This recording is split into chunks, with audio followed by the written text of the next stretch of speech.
नमस्कार छात्र मित्र हो। आज हम युवक भारती हिंदी कक्षा 12वीं की 7वें नंबर की कविता का अध्ययन करेंगे, जो डॉक्टर मुकेश गौतम द्वारा लिखित पेड़ होने का अर्थ यह शीर्षक लेकर हमारे सामने प्रस्तुत हुई है। मित्रों, मैं आप लोगों को कवि से परिचित कराना चाहती हूँ। डॉक्टर मुकेश गौतम जी का जन्म 1 जुलाई 1970 को उत्तर प्रदेश के सहारनपुर में हुआ। वह आधुनिक कवियों में अपनी एक विशिष्ट छाप छोड़ते हैं।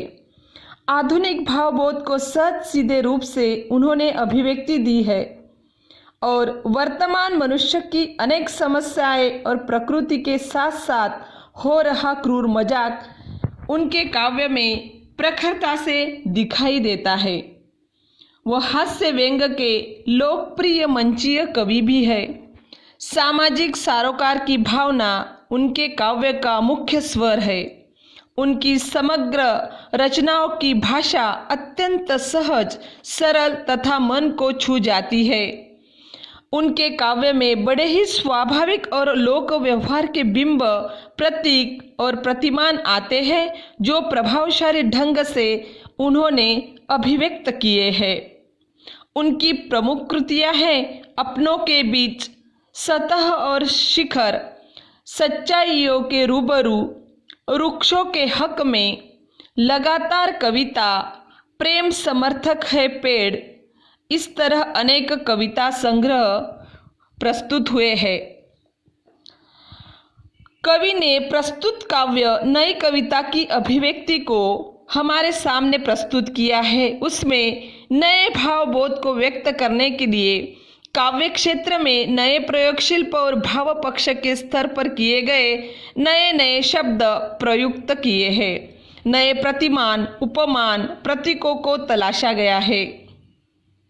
फलतः नई कविता आज के व्यस्ततम मनुष्य का दर्पण बन गई है और आसपास की सच्चाई की तस्वीर है। प्रकृति मनुष्य के जीवन का स्पंदन है और पेड़ इस स्पंदन का पोषक तत्व है। पेड़ मनुष्य का बहुत बड़ा शिक्षक है। पेड़ और मनुष्य के बीच पुरातन संबंध रहा है। पेड़ ने भारतीय संस्कृति को जीवित रखा है और मनुष्य को संस्कारशील बनाया है। पेड़ मनुष्य का हौसला बढ़ाता है, समाज के प्रति दायित्व और प्रतिबद्धता का निर्वाह करना सिखाता है और सच्ची पूजा का अर्थ समझाता है। कवि ने मनुष्य जीवन में पेड़ की विभिन्नार्थी भूमिकाओं को स्पष्ट करते हुए उसके होने की आवश्यकता की ओर संकेत किया है। सब कुछ दूसरों को देकर पेड़ जीवन की सार्थकता को सिद्ध करता है। यही इस काव्य में कवि ने हमें बताया है। छात्र मित्र हो, अब हम कविता की पंक्तियों की ओर अग्रसर होंगे। आदमी पेड़ नहीं हो सकता। कल अपने कमरे की खिड़की के पास बैठकर जब मैं निहार रहा था एक पेड़ को, तब मैं महसूस कर रहा था पेड़ होने का अर्थ। मैं सोच रहा था, आदमी कितना भी बड़ा क्यों न हो जाए, वह एक पेड़ जितना बड़ा कभी नहीं हो सकता। या यूं कहूँ कि आदमी सिर्फ आदमी है, वह पेड़ नहीं हो सकता। मित्र हो, प्रस्तुत पंक्तियों में कवि मुकेश जी ने यही बताया है कि पेड़ जो है उसमें त्याग की भावना होती है।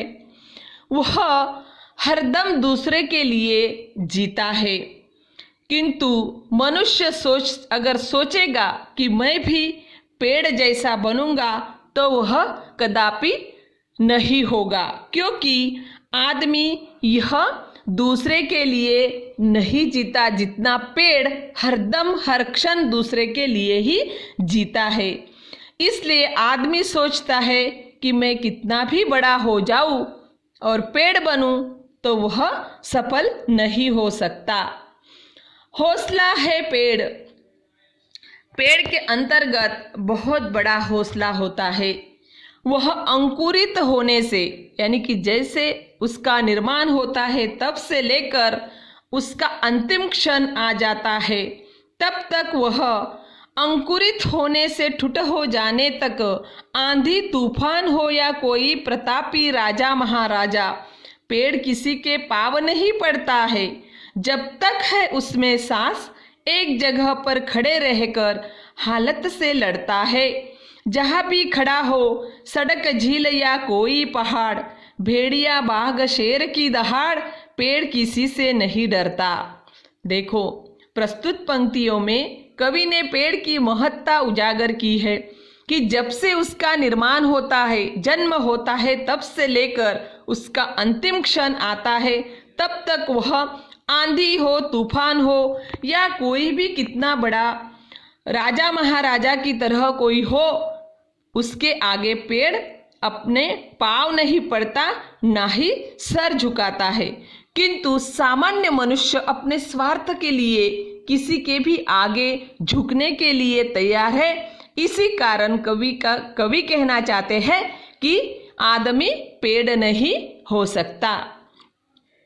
जब तक है उसमें सांस, किंतु जब तक वह जीवित है, वह एक जगह पर खड़े रहकर, आदमी एक जगह पर खड़ा नहीं रह सकता, हालत से लड़ता है। जहाँ भी खड़ा हो, सड़क, झील या कोई पहाड़, उसके अनेक स्थान हो सकते हैं। वह सड़क पर हो सकता है, झील में हो सकता है या कोई पहाड़ पर उसका अस्तित्व हो सकता है। वहाँ पे जंगल के अंतर्गत भेड़िया, बाघ, शेर की दहाड़ हो, पेड़ किसी से भी नहीं डरता।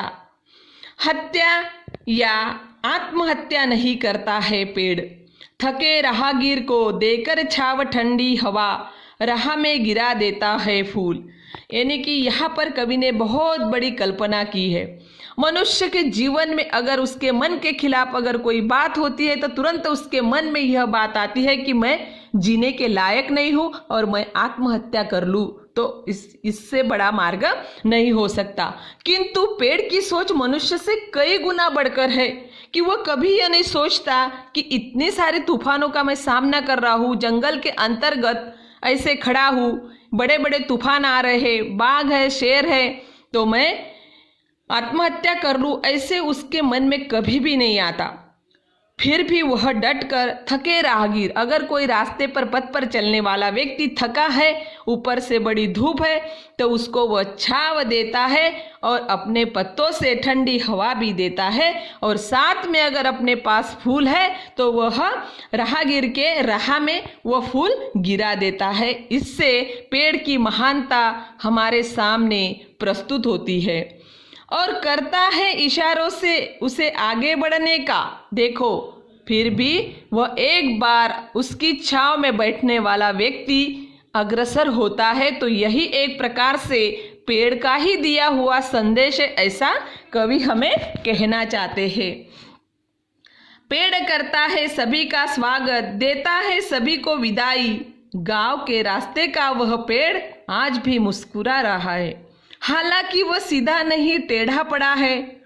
सच तो यह है कि रात भर तूफानों से लड़ा है, खुद घायल है वह पेड़, लेकिन क्या देखा नहीं तुमने, उस पर अब भी सुरक्षित चहचहाते हुए चिड़ियों के बच्चों का घोंसला है। जी हाँ, सच तो यह है कि पेड़ बहुत बड़ा हौसला है। देखो, आंधी तूफान आता है और उसकी पत्ते गिर जाते हैं, टहनियाँ इधर उधर झूलती है, फिर भी उसकी डाली के ऊपर अगर किसी चिड़िया का घोंसला है तो उसमें उसके छोटे छोटे बच्चे को वो सुरक्षित रखता है। यही पेड़ की बहुत बड़ी त्याग की भावना है। दाता है पेड़, जड़, तना, शाखा, पत्ती, पुष्प, फल और बीज। देखो छात्र मित्रों हो, जड़ यानी कि उसकी मूल शाखाएं, तना उसका शरीर, शाखा उसकी जो डाली होती है वह, और उसके पत्ते, उसमें लगे फूल और उस पर लगते फल, और अंत में फल से जो बीज मिलते हैं नवनिर्माण के लिए, वह भी वह दूसरों के लिए ही समर्पित करता है। इस कारण इसमें पेड़ की बहुत बड़ी महानता है, उसके बराबरी आदमी नहीं कर सकता। हमारे लिए ही तो है पेड़ की हर एक चीज। पेड़ अपने लिए कुछ भी नहीं करता, शुरू से अंत तक वह मनुष्य को देता ही रहता है। इसलिए मनुष्य का और पेड़ का बहुत पुराना नाता है। किसी ने उसे पूजा, हम पेड़ की पूजा करते हैं, नए नए जो उत्सव आते हैं उसमें पेड़ों का महत्व बताया गया है, इस कारण पेड़ों की पूजा करते हैं। किसने उस पर कुल्हाड़ी चलाई, देखो जिसको जिस चीज की जरूरत है इसके लिए कोई कुल्हाड़ी चलाता है, उसे तोड़ता है।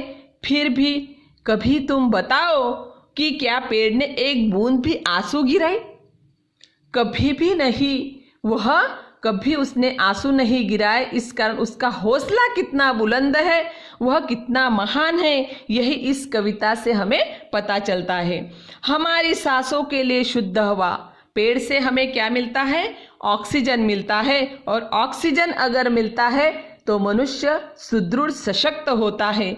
बीमारी की एक बहुत बड़ी दवा वह हमें देता है।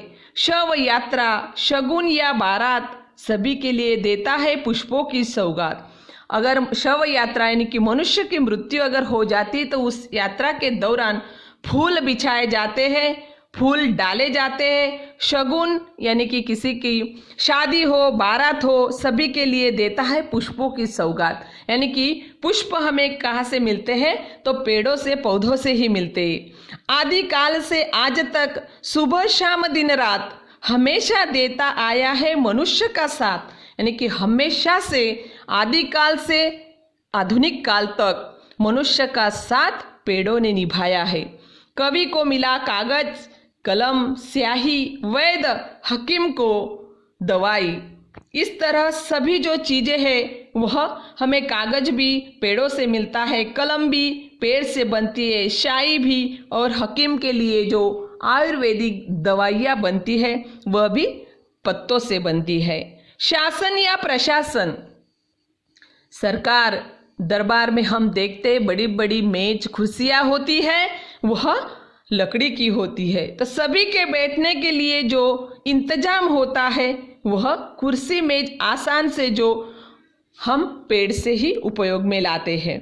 वृक्ष के पास ऐसी एक भी नहीं चीज है, वृक्ष के पास ऐसी एक भी नहीं चीज है। जी हाँ, सच तो यह है कि पेड़ संत है, दधीची है, इसलिए वह महान है। और इसलिए आदमी सिर्फ आदमी है, वह पेड़ नहीं हो सकता, क्योंकि पेड़ जितना महानता के गुण एक आदमी के अंतर्गत नहीं है। यही डॉक्टर मुकेश गौतम जी ने हमें इस कविता के माध्यम से पेड़ की महत्ता प्रतिपादित की है, जो अनादि काल तक इसी तरह पेड़ की महत्ता बरकरार रहेगी। धन्यवाद।